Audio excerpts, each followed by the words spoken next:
Welcome back to my channel, guys. This is your girl Midnight Star, and I am back for a reaction video.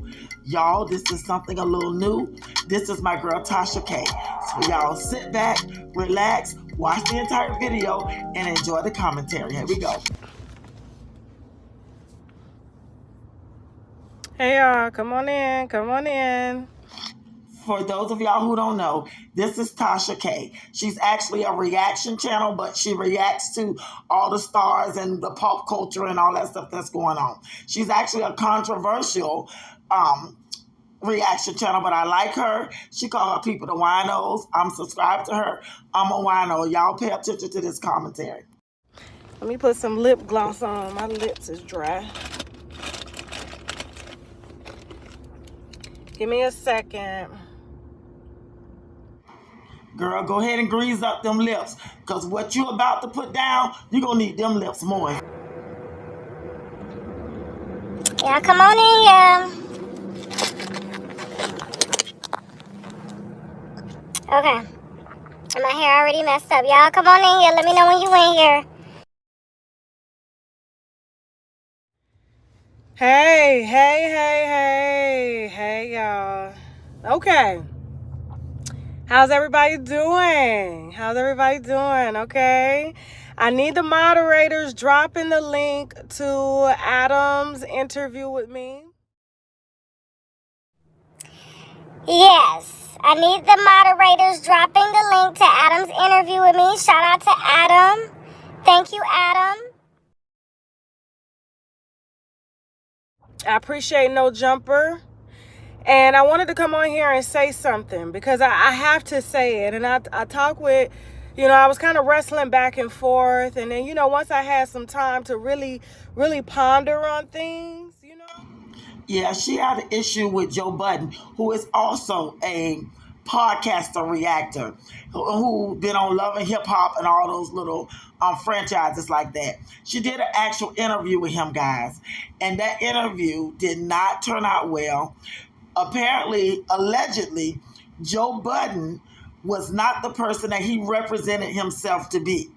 And if any one of y'all know Tasha K, y'all already know that ain't going down on her watch. So here we go, y'all. Because that's what I do. I think a lot. I overthink.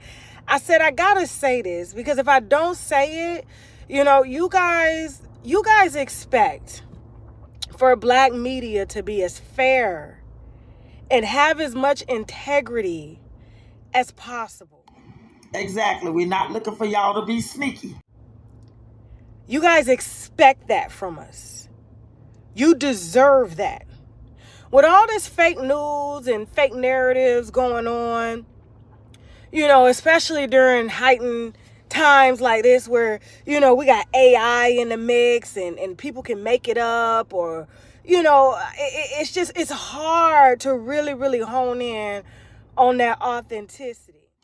You are exactly right, Tasha. I agree with that. And I want to tell you something that I did that I'm not proud of, And, that's what this platform is for. It's not to judge anyone. We come, we get enlightened, we laugh at our problems.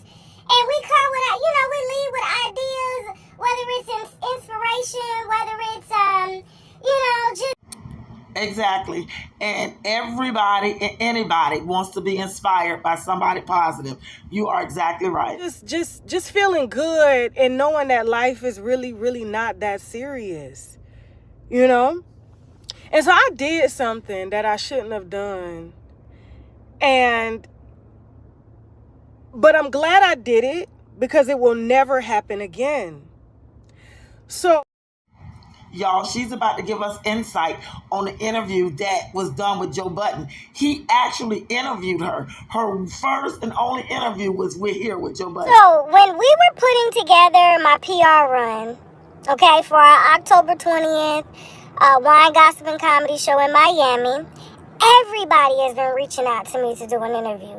Everybody. Yeah, she has been saying for months that all different kind of folks been reaching out to her from different networks. Y'all, I'm talking about big time networks. And she has turned them all down because she wants to put her focus into black media. Her first interview, unless it's Oprah, she wanted to do with someone else. I have turned down, I turned down We in Miami 4 times. 4 times. Like, I have been turning down everybody. Okay? And I'm not ready because I'm really focusing on my brand. I don't want no one out here to create a narrative for my brand. So when I go to speak on other people's platforms, they're going to know that the brand is solidified and there's nothing you can do to change that narrative. But if I ever give that one interview, it's got to be with black media. And it's got to be with someone who I feel is not afraid, it's got to be with somebody that I feel that is not afraid to allow the truth to come out.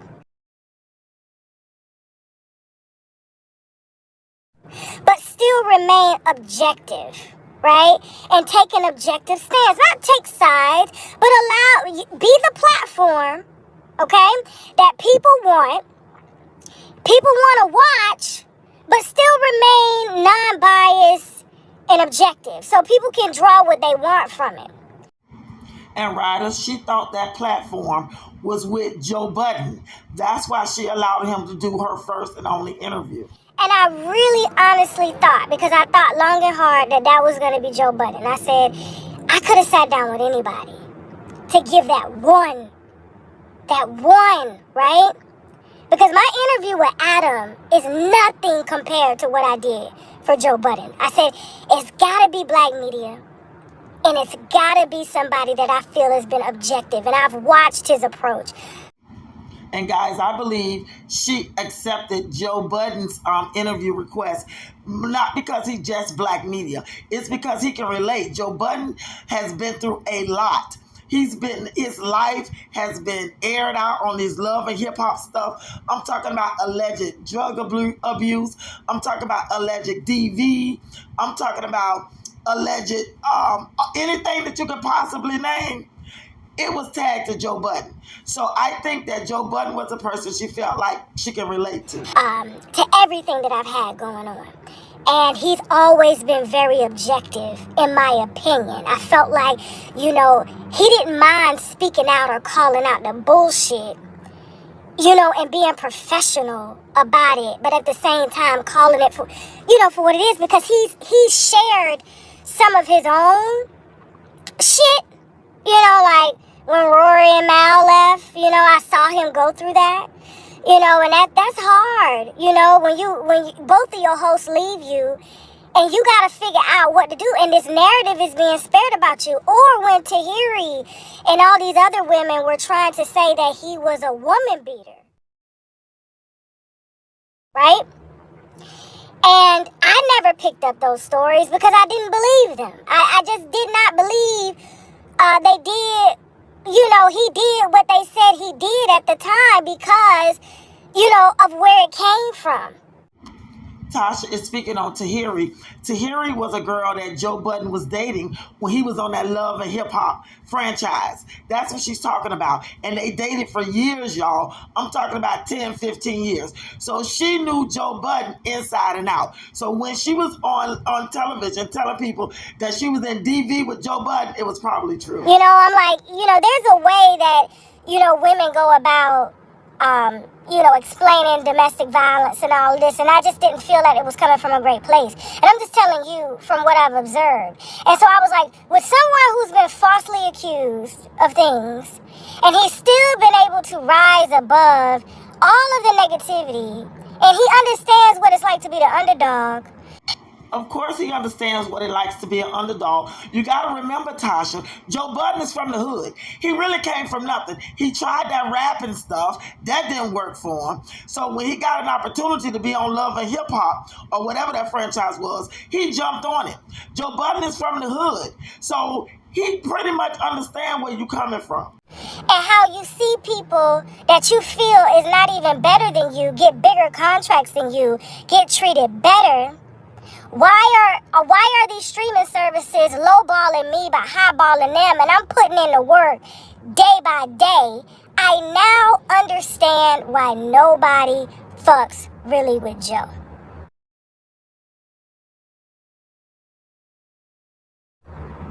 Joe is all bark,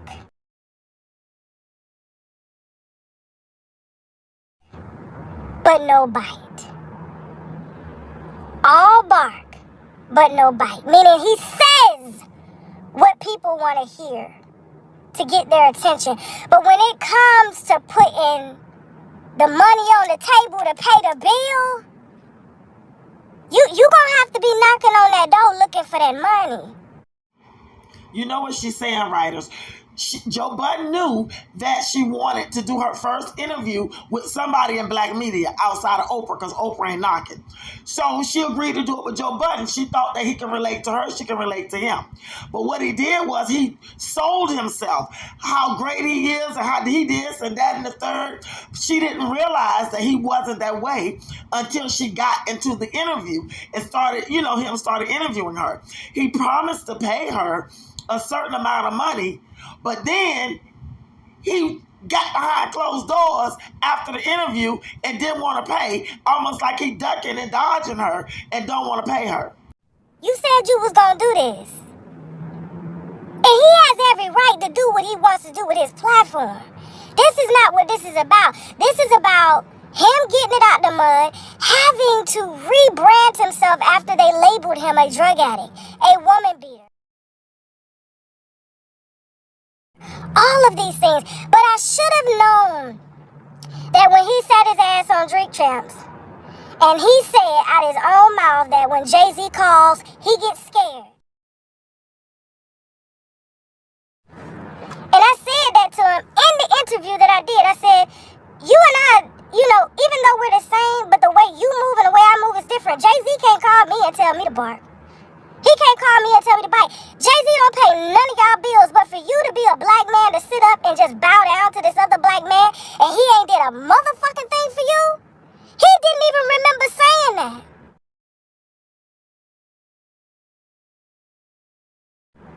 But then when I hear, he's got to comb through the interview, he's got to make sure this and make sure that, I bodied each and every one of those black men to the point that all of them said after they were done, we're winos. She sure did. I have watched just about every interview that she has done with every black man she's done it with, and they all have said that. She is 100% right. Tasha, you can come back here anytime you want. I sat outside and I had a conversation with this black man. I said, you know what's sad? Is that we cannot, as black media, stick together for the betterment of the people. And he was like, black media will never do it. Black media will never do it. And now, he's literally owning up to his own words. We're black media. We're not supposed to be friends. We're not supposed to have industry colleagues to the point where it affects the work.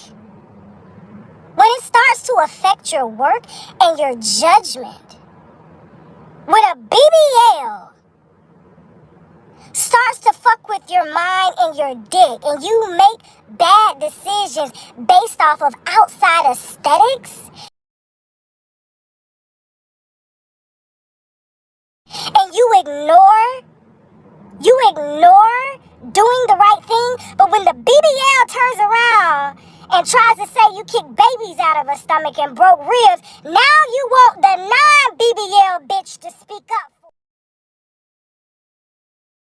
for you.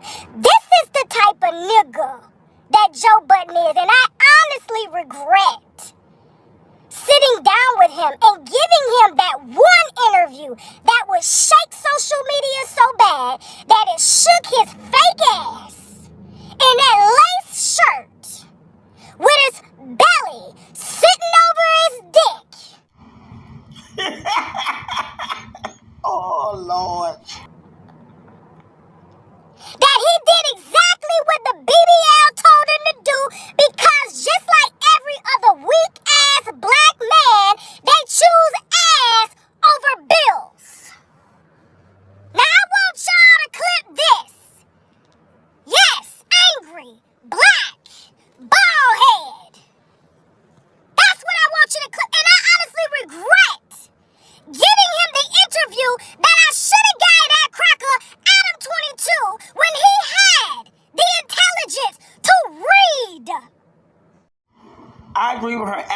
her a very good interview. And not only that, he read up on her, so he knew what questions to ask, and he knew all about her. Joe Budden didn't do that. To read my case, instead of me sitting down with a black man that is supposed to have my back when I'm supposed to have his back, when Latino women are out here saying that he's breaking ribs and kicking babies out of their fucking stomachs, then you want the black woman to come sit in court and pick it for your bitch ass.